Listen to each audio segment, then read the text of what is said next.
When David and Guillaume got back in touch about making Detroit, I wasn't terribly surprised they decided to make it because the fan response was so intense. So it makes sense that they would choose to do that after the enthusiasm.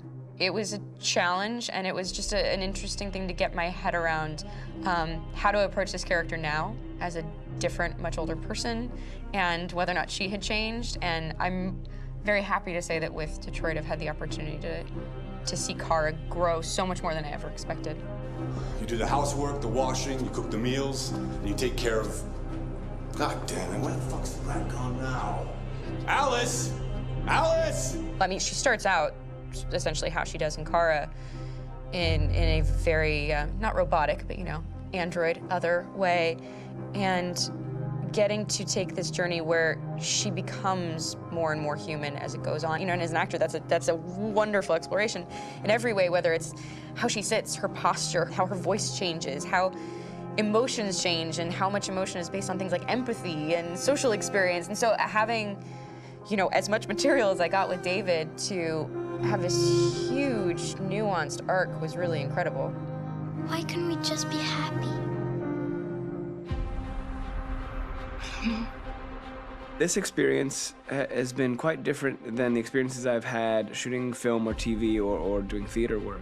I have 83 dots on my face and a really flattering black wetsuit type thing, and you're jumping around with props, and it's kind of like being a 10-year-old imaginative kid, which is fun. There's 80 cameras around us. It's already lit. So we just shoot and shoot and shoot and shoot and shoot. There's no change of sets, there's no hair and makeup, there's no wardrobe, so we move really fast, and we'll go through about 35 pages in a day. Working in TV or film, we'll probably do 6 pages a day. It's kind of acting boot camp. It's like working out constantly. I mean, you're doing this thing, and then you got to do something that's completely other back to back to back. And so that kind of process of working is very challenging, but it's also very exciting because you just have to keep coming up with new ideas, and your head goes all over the place because you're trying to keep track of basically 4 different storylines for each different response. You shot that girl, for fuck's sake. It was a machine that looked like a girl. Yeah, I know what I should have done. I just told you I couldn't. All right, I'm sorry. The fact that David Cade, he's telling like many stories interwoven from beginning to end is super complicated and super impressive, and I have no idea how he keeps it all in his head. He's not just the writer or the director who's seeing this from the outside eye, he's also thinking about the player walking through this space. You know, only somebody who really, really loves not the work, but like these characters and these stories and cares about doing something meaningful would invest that much in it. And it's always inspiring to work with somebody who cares that much. My experience with motion capture is this one. And I found it sort of terrifying in a way because they said the computer's going to build you. But then as we got into it, I realized all the elements of it were still artistic. I just dipped into a really brilliant setup here. I've never seen anything like it. And this won't turn me into a product because I was playing a character.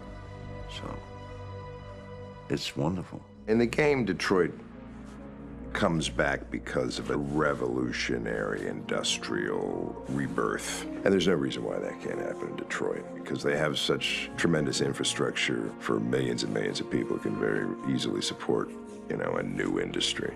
The city is really strong and resilient, but the city has also been through so much. You see the damage. But it takes that time of kind of rebuilding and reinvesting into the city that I think is happening slowly but surely. The potential of Detroit as a city is something that this game does a lot of justice to, because it would be easy to look at Detroit as some place that used to be, and that's not the case. This game provokes a lot of conversation and reflection on our potential near-future engagement with machines. That's what we are to them. Just merchandise on display in a shop window. I think that a group that feels marginalized, feels like they deserve and have earned access to themselves and the environment around them, and are trying to figure out a way to articulate how to get freedom. What was I designed to be? Their slave? Their toy? It plays with your comfort levels. You think that this is fine, you're comfortable with it, until something blurs the line and throws you off, and now Do I feel differently about whether this should be allowed? Should it be banned? Should it be encouraged? You're gonna ruin our lives, and for what? For a bunch of machines? They are not machines! They are alive! I'm alive! You're alive! They're nothing! There are lots of comparable comparisons to any type of persecution of religion, race, etc., dating way back. It can't just be a video game where you shoot 'em up or where people make these choices to do whatever. I think that's the whole point. You have the choice, and you can either choose to go in one direction with your character or another. And I think that's going to be very telling about the gamer. Very telling. I think there's going to be a really strong reaction to this game, which has such a strong perspective. I'm that much more proud of it now to get to be a part of it because it's important. In this game, you're actively building and designing the character through not just what kind of shield does he have or what color hair does she have, but like their temperament and the way they deal with problems. The different endings to this game are so radically different based off maybe seemingly insignificant choices in the moment, but like life, they all add up. And can't play life again, though.